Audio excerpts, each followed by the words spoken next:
protection. So since my protection spell jar video that did quite well, I will link it down below in the description. I also did a couple of haunted investigations over on my channel, which you can go check out, where I also talk about protecting your energy when you go into a situation like that. So I have a list of top 15 things that I think is important when you need to protect yourself.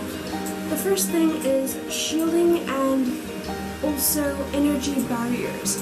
So this is a very easy way to protect your energy. You basically just use your mind. You just envision like a shield around you. It can be anything. It can look like anything you want it to. It can be skin tight, an aura around you. It can be a bright light shining out. Whatever you want it to look like, and it can be any color. But you would want to use your color association, like say red is for passion, black is usually for protection and expelling negative energy. White is also very good for like cleansing and protecting your aura. I usually use a white light, especially when I go into paranormal situations. Purple is good for tranquility and peace, and you can basically just use your mind. If you're struggling to envision the aura around you, you can just pretend you're on a stage and that bright line is shining on you. Just pretend that in your mind's eye, and you have to believe it. And then you can also put up temporary shields, like say only for while you're asleep the shield will be active, and then you will make that shield with that intention. Otherwise, if you don't do that, then you're gonna have to take down the shield at the end of the day, because otherwise the energy is gonna be stagnant. So the second thing, also very easy, is crystals. So I use crystals all the time. You can wear them as jewelry, you put them in your pocket. Crystals are very good for protecting your energy as well. The third thing is sigils and talismans and symbols. So this goes from like the pentagram, the cross. It can be any kind of sigil. You get different sigils for different things. I'll also link my sigil videos down below, and you can go check that out. Because sigils, each sigil has an intention. You can also make your own sigils for a specific intention and use that as protection. I usually also put sigils inside my spell jars when I make them. Then talismans are a bit different. It can be symbols. You can make puppets or something for a protective need. So the fourth thing is spell jars, of course, like I just mentioned. Spell jars is very effective. I did a video on that. You can go check that out. I'll put that in the description below. So spell jars are very easy. You usually just need a jar or a couple of candles, some herbs, and your intention. You can use sigils or symbols or talismans if you'd like, and then you can just incorporate whatever you want into the jar and customize it to your needs. Like in my video I also said, you don't have to do it exactly how I did. You can just go with it and just do you, okay? So the fifth thing is sage, incense, palo santo, rosemary, etc. Like smoke. This is smoke cleansing, smoke clearing. You usually want to do this if you want to clear a space. You go from corner to corner and then out the door, but you usually start at the back of the house and work your way to the front. You can also do a thing they call sweeping, when you use a broom and do exactly the same thing, but then you sweep the energy out with your intention. But smoke is very easy. You can even get like a sage wand, and also be very fire conscious as well, because I've seen people like just walking around with the sage in the house. You need like a little bowl or abalone shovel or something, just so the ash can fall into something and not lit your house on fire while you're cleansing your space. So yeah, so smoke clearing, you can use incense. Frankincense and white sage is usually best for clearing energies, but they also clear out good energy. They clear out every energy. So if you just want to clear out certain types of energy, you want to do research on what kind of herbs you're going to use.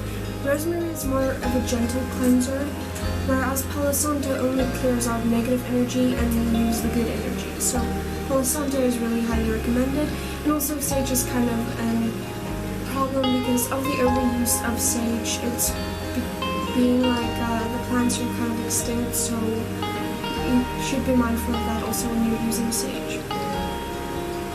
So in the sixth place, I have essential oils and calming sprays or cleansing sprays.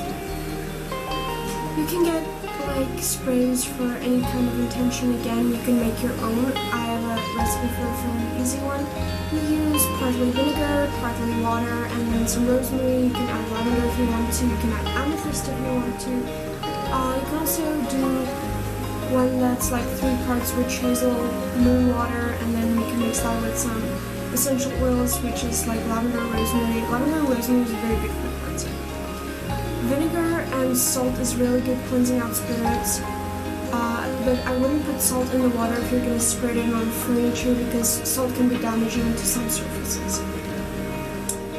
And then also essential oils, like I said, frankincense, rosemary, and sage, as well as jasmine, and also lavender is really good for cleansing.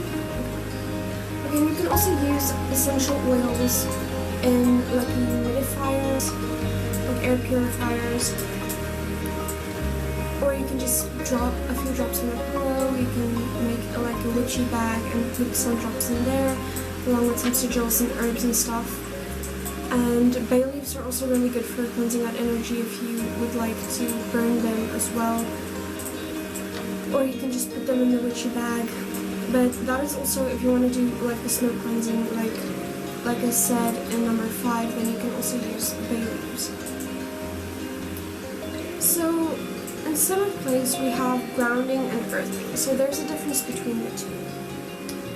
So grounding is basically you can ground with crystals. You can ground by literally just eating or drinking something. You can ground just by spending time in nature. Or you can just sit down on the grass, envisioning roots go from your body into the ground, and you can do an exchange of energy, which is if you're feeling low, you can bring energy into your body. If you're feeling too hyper, you can take energy out of your body. Earthing is a little different. Earthing is basically when you walk barefoot on grass or on dirt or anything in nature. You can also do it with water, but you need to get that stagnant energy like out, so that cleanses your entire aura from all, especially magnetic fields like electronics and stuff. It's a really great way to cleanse. So in 8th place, I have meditation. So meditation is a great way to clear your mind, body, and soul, especially from negative thoughts, negative emotions, and negative thought patterns. Meditation is, for some people, easy. Some people find it a little difficult. Basically, what you do is you just find a calm and silent place, and you just sit there. You can do it with closed eyes, open eyes, but for most people, if your eyes are closed, your mind is more still. Find yourself in a comfortable position. You can even do it while laying down, and just let your mind flow. Don't try to stop any thoughts, but also don't try to think too much. Try to calm down your mind and not really think of anything, but also don't try to force yourself not to think about it. Let your thoughts come and go. A lot of people also get intuitive messages when doing meditation. It is a really great way to cleanse and calm your mind. So in that spot, I have spiritual bath or spiritual shower. Spiritual baths are more recommended because you can put herbs and things like that into the tub, or you can draw sigils on the paper and let them melt in the water. With a shower, you'd want to make like a spiritual soap or a spiritual like body wash or something to incorporate those herbs and stuff into that. Even just taking a normal bath and shower and using your intention to envision all of those bad energy that's in your aura just washing away. And just when you pull the plug out of the tub or when you envision the water out of the drain, just envision all that bad energy going down the drain as well. So then in 10th place, I have salt and black salt. So salt you can use any salt. You can put a line at like your doors, especially the front door and the back door. You don't have to put it at windows, but you can even put it around your bed when you're sleeping. It can stay there for around 7 days, then you're going to have to sweep it up and do it again. The same with the black salt, but black salt's a little bit more complex. You usually make this yourself. You can make it with, some people put cast iron in it, but you basically need burnt coal or burnt wood. I also use the ash for my incense, or if you use Palo Santo, whatever you burn, you can use that ash in your black salt. Then obviously you need salt. You can use different salts, or you can just use one salt, whatever you have. And also some herbs, especially rosemary, bay leaves, sage, stuff like that. Crushed eggshells. You can basically just put in whatever you intuitively feel. But the important ingredients is the ash and the salt. And a little bit of herbs. So you can also just sprinkle this around your house, sprinkle it around your house. You can put a line in front of the door, like I said, but you have to sweep it up after a while because it's just gonna be stagnant if you just leave it there. You can also use black salt and put that in your tub as well, or just normal salt. If the black salt's gonna be too ugly for you, you can just use normal salt in your tub. That's also great for cleansing.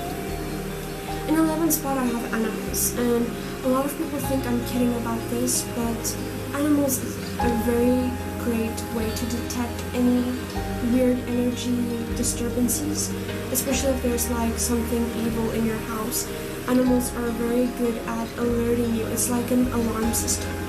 And also animals tend to have this calm energy, so it tends to calm you when you're around them. I also, in my investigation videos, I took my dogs with me on the paranormal investigations, and yes, you get less of a reaction from the spirits because they know that the animals can see them and sense them. In the 12th place, I have spirit guides, or deities, or whatever you choose to work with. But I personally work with spirit guides, and you can basically pray to them if you're in a religion. Pray to your god or whatever, just to basically protect you. And you can also do this while envisioning the shield thing that will make it stronger. And you know, a lot of people do this. They pray to their ancestors, their spirit guides, their angels, whatever you choose to work with. You can ask them for protection. I know some deities work on this system, and also the Fae, but when you ask them a favor, you're gonna have to give them something in return, like an offering. So you can just put out something you think that specific deity would like. But when it comes to spirit guides and ancestors, they generally just have your best interests at heart, and they would probably help you, no questions asked. In the 13th place, I have charming your jewelry.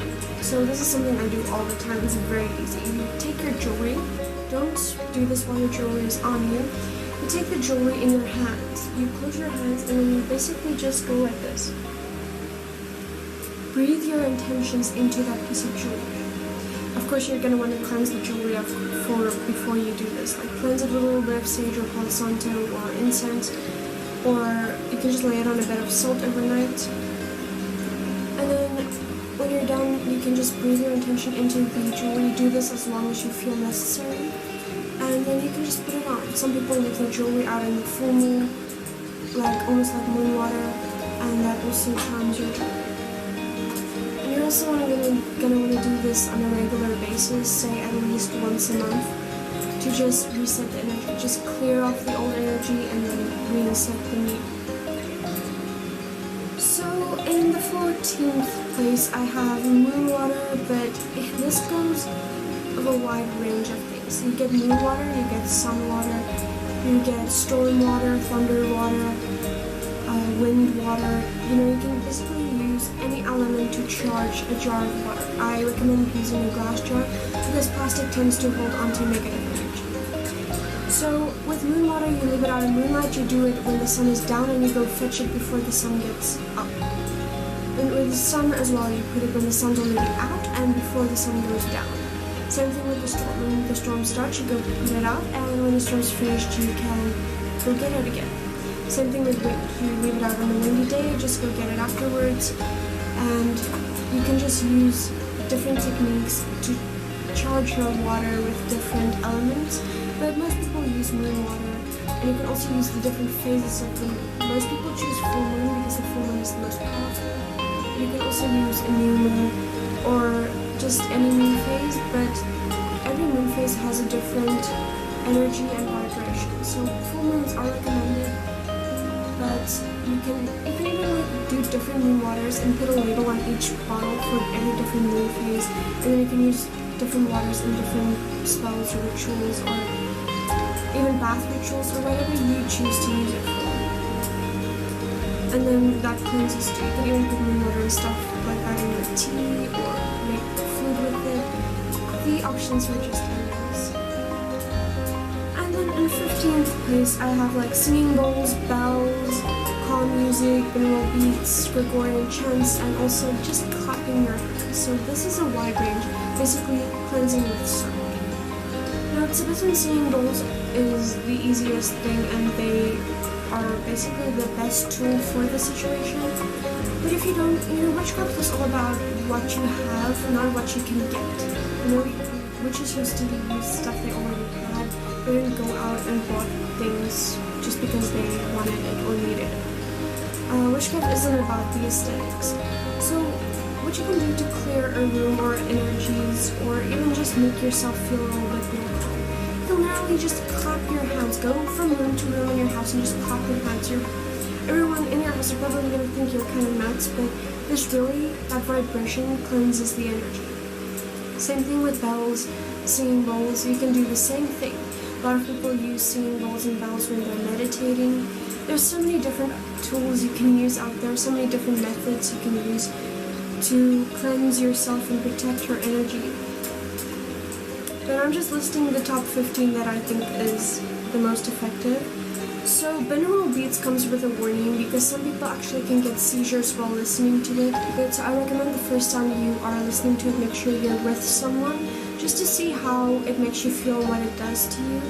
Don't go listening to a full Gregorian, to a full binaural beat track, without supervision or anything, because there is some side effects from that. Then another thing is like Gregorian chants, which is also a great thing if you're trying to clear out anything negative. Smoke like any incense or anything, and Gregorian chants. You can also use moon water or holy water, whatever you want, and just sprinkle that all over the place. It's like being in a club for them. Like, if you don't like smoking or drinking or the music in a club and you like stay, how long are you really gonna stay there if you don't like it there? So it's the same thing with bad entities. If they don't like Gregorian chants or stuff like that, and that's really gonna irritate them.